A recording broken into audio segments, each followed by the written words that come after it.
Tahu Ustaz ya? Ustaz menceritakan masalah yang ada sekarang. Apa solusi dia Ustaz?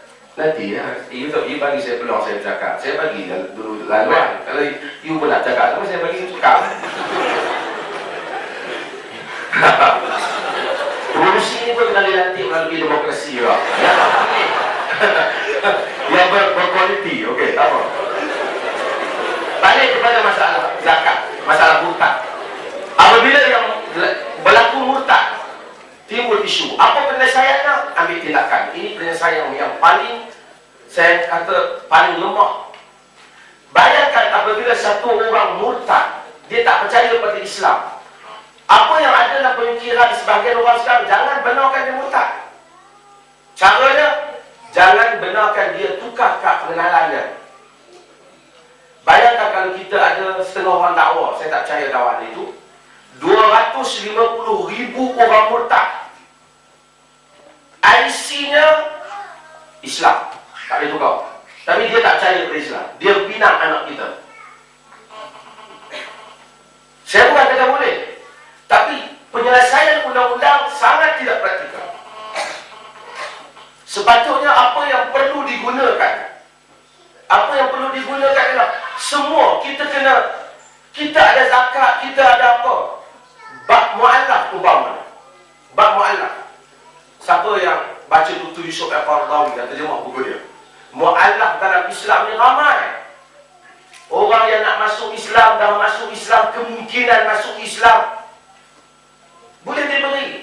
Patutnya kita yang pergi ke hospital dan kita kata pada hospital, anti yang bukan Islam, sakit kan ini, kita ada pihak Islam, kasih duit 500, ini barang sikit, dia happy dengan Islam. Tapi tengok kes Murti, dia hayatnya dia orang kata Islam dengan beberapa orang saksi, tapi semasa dia sakit, orang Islam tak pergi ziarah. Keluarga dia yang tidak Islam bela dia mati, mayat dia tidak tuntut. Non-Muslim tak dapat melihat apa itu keindahan Islam.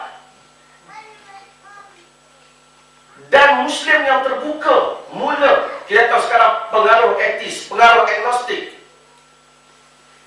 dan mereka mulai mempertikaikan Islam. Setiap kali orang mempertikaikan Islam, timbul isu murtad. Saya memang tak bersetuju dengan idea Hasan Ali.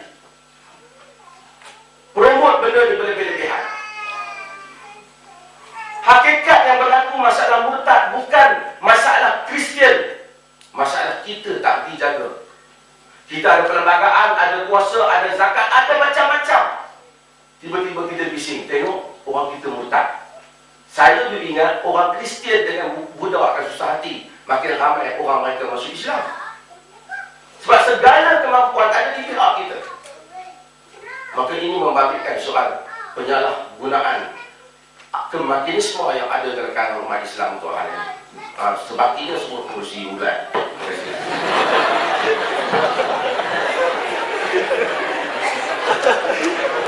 Baik, saya nak bertanya tapi ada soalan di kertas ya. Jadi saya akan bertanya soalan di kertas. Tapi ada soalan kepada Prof khusus. Dalam masa 3 minit Prof, ada yang minta menceritakan 13 Mei, apa sebenarnya berlaku? Saya ringkas ya Prof. Saya ringkas ya. Masalah 13 Mei tercetus ada dua sisi je, from two angles. Satu, memang polarisasi kaum sudah berlaku kerana cara penghayatan kenegaraan oleh orang bukan Islam atau bukan Melayu berbeza daripada orang Melayu. Satu, menafikan Malaysia itu negeri orang Melayu. Kedua, apa saja yang dibuat oleh pemerintah, memang abdul waktu itu dan saya sekarang, melaksanakan misalnya dasar bahasa kebangsaan ditolak mentah-mentah. Dasar-dasar yang menolak orang Melayu dilaksanakan oleh terasa seperti Felda ditolak juga. Padahal yang untung, yang dapat kontrak dan sebagainya mereka. Jadi karena itu, karena surat khabar ini salah guna kebebasan pres. Surat khabar bukan Melayu menceritakan ini semua untuk pilihan raya 1969. Membangkitkan kemarahan orang Cina. Nah, surat khabar Melayu pula menceritakan bagaimana orang Melayu menghadapi keterjejasan nasibnya di tanah air sendiri, termasuk agamanya. Dan kemudian ada tangan parti politik yang mencetuskan ini. Ini tak boleh nafikan, ya. Ini berlaku. Dan orang Melayu pas waktu itu tidak ada peluang perniagaan, miskin, dan ada pengaliran penduduk dari bandar, dari kampung ke bandar. Mereka ini restless society, rootless juga, sebab tidak ada akarnya. Jadi mereka dieksploitasi dengan mengatakan kamu terancam, dan mereka merusuh. Sebab there's nothing to lose. Mereka orang miskin, mereka setinggal, maka merusuh, maka berlakulah. Jadi bagi saya ada provokasi dan ada juga salah menangani persoalan-persoalan kenegaraan. Selepas berlakunya Mei 13, dilaksanakan undang-undang, dikatakan soal bahasa kebangsaan tidak boleh diungkit lagi. Soal kenegaraan bukan lain tidak boleh diungkit. Soal kedudukan raja-raja tidak boleh diungkit. Barulah bahasa Melayu itu diletakkan di tempatnya sebagai bahasa kebangsaan dan bahasa resmi. Jadi orang Melayu sebenarnya kecewa dengan dasar kerajaan yang tidak melaksanakan sepenuhnya. Seperti menjanjikan sekolah kebangsaan Melayu tidak dilaksanakan oleh Tunku Abdul Rahman selama 10 tahun. Dan orang Cina merasakan mereka terpinggir. Mereka terpinggir seolah-olah semuanya diuntukkan Melayu. Tapi karena tidak ada machinery yang menunjukkan bahawa orang Cina juga mendapat manfaat, maka timbul salah faham itu dan timbul bentrokan, clash. Secara ringkas, 3 minit saya. Baik, terima kasih. Dan itu adalah soalan terakhir, ya, yang dapat kita kongsi. Saya minta maaf yang banyak, ya, kepada hadirin. Saya nak butuhkan masa yang tinggal ini kepada semua hadirin untuk merumuskan, ya, masing-masing ada masa. Semua hadirin lama, ya. Apa dia, Ustaz? Semua hadirin. Ya. Oh ya, maafkan saya.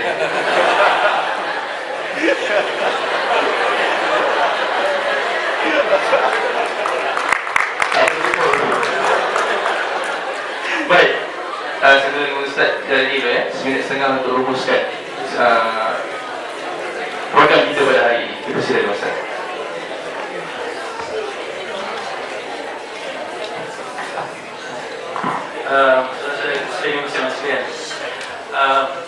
Sebagai rumusan, saya nak minta diri saya sendiri dan juga tuan-tuan sekalian untuk kita berperanan dengan apa yang ada pada kita, dengan kelebihan yang ada pada kita untuk kepentingan Islam.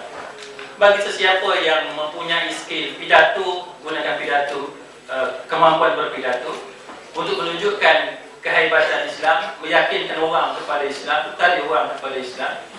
Bagi sesiapa yang mempunyai skill dalam internet, komputer dan sebagainya, wang ringgit yang mempunyai kelebihan dari sudut pengaruh keluarga dan lain-lain, politik dan sebagainya, kita gunakan peluang itu.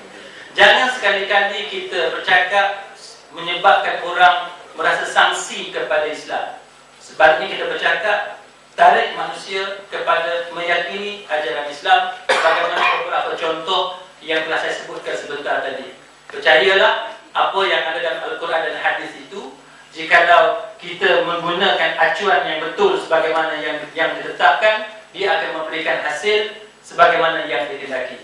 Yang susahnya ialah kalau kita ambil sabun, kita basuh pakaian tanpa menggunakan air. Itu jadi masalah. Kita ambil Islam, kita ambil Quran, kita gunakan pada tempat yang tak betul, aturan yang tidak betul, maka itulah yang menyebabkan berlakunya kepincangan yang ada sekarang. Saya sebut satu contoh yang sebagaimana tentang murtad tadi. Masalahnya ialah apabila orang yang diberikan peranan, diberikan kelebihan, tidak menggunakan peluang itu untuk berperanan sebagaimana yang sepatutnya. Beberapa kes yang saya kendalikan menunjukkan bahawa tak pernah ada satu lawatan pun daripada pihak berkuasa agama kepada orang-orang seperti ini. Maka amanah seperti inilah yang kemudian akan disoalkan. Kullukum ra'in wa kullukum mas'ulun 'an ra'iyatihi. Setiap kamu adalah pengembala, setiap kamu adalah pemimpin, maka setiap kamu akan ditanya tentang kepimpinan dia, tentang gembalaan dia. Wallahu a'lam. Terima kasih. Tuan-tuan, apabila persoalan berkaitan Islam tidak diselesaikan menurut apa yang diajar oleh Islam, maka ia akan menjadi fitnah kepada Islam dan umat Islam. Apabila persoalan berkaitan zakat tak diuruskan dengan cara yang diajar oleh Islam, maka akhirnya zakat menjadi fitnah pada orang Islam. Bila mana isu-isu berkaitan jenayah dalam Islam, rokok dan sebagainya, tak dihuraikan menurut kaedah Islam, akhirnya menjadi fitnah kepada Islam. Dan begitulah tuan-tuan, yang boleh kita katakan akhirnya ialah kembalilah kepada Islam. Sedang kita nak pentingnya political will, bagaimana keperluan kita memastikan politik negara ini dipacu nanti oleh mereka-mereka yang sayangkan Islam, sayangkan Allah, sayangkan Nabi, dan berusaha untuk melaksanakan prinsip-prinsip Islam dalam segala urusan pentadbiran negara, supaya ia tidak jadi fitnah kepada Islam. Wahdharhum an yaftinuka an ba'di ma anzalallahu ilaik. Hati-hati, kata Allah Ta'ala, agar jangan sampai mereka ini memalingkan kamu daripada sebahagian apa yang Allah turunkan kepada kamu. Maka saya menyebut semua yang hadir pada hari ini, saya sebagai penceramah, saudara-saudara pelajar, mereka sudah habis anak pelajaran, untuk memikirkan Islam, politik Islam, keperluan untuk pastikan Islam menjadi rujukan utama dalam negara kita Malaysia yang tercipta, agar semua orang berislam dan tidak Islam mendapat manfaatnya, insya-Allah. Allah Taala. Baik, Profesor. Saudara-saudari sekalian, anak-anak mahasiswa-mahasiswi sekalian juga, saya rasa tanggungjawab Anda di sini untuk belajar. Jadilah pelajar Muslim yang terbaik. Belajar dengan merangkul kejayaan sampai boleh kembali sebagai good Muslim, menyumbang kepada agama Anda, bangsa Anda, negara Anda. Jadi saudara-saudari semua memegang amanah itu, dan pastikan amanah itu dilaksanakan. Belajar rajin dan menjadi good Muslim. Bila balik, jangan rasuah, jadi pemimpin yang baik, jadi ibu yang baik, jadi bapak yang baik. Itu akan menjadikan Islam itu terlaksana dari segi praktiknya. Demikian orang Islam ini yang dapat dicontohi oleh orang bukan Islam.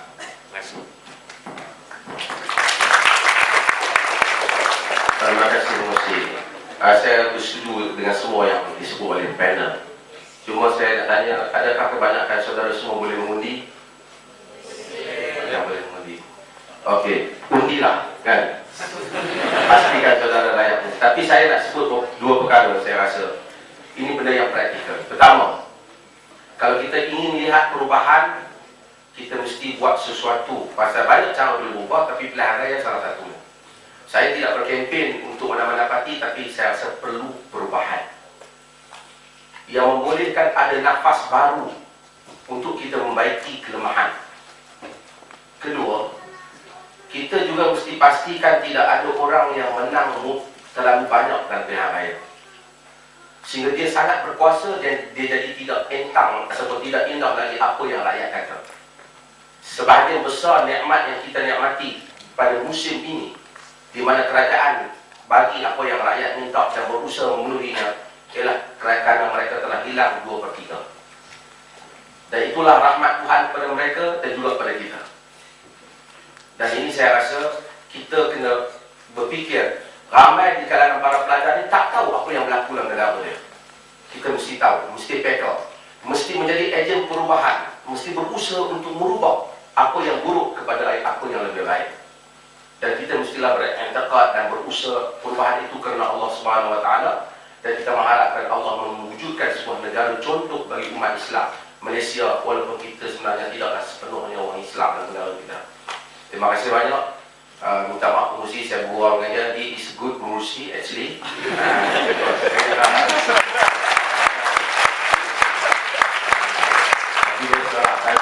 Lawan provokasi. Terima kasih banyak sekali. Assalamualaikum warahmatullahi wabarakatuh.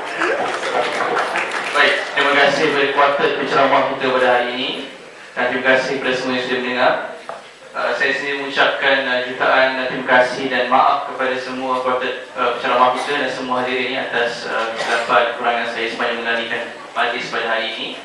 Dan semoga diucapkan kepada semua selamat pulang ya, dan semoga perjalanan yang selamat dan kita mendapat seribu satu manfaat pada sesi kita pada hari ini. Dengan ini saya menyerahkan majlis kepada saudara pengurusi kita, saudara Izzuan. Wabillahi taufiq wal hidayah. Wassalamualaikum warahmatullahi wabarakatuh.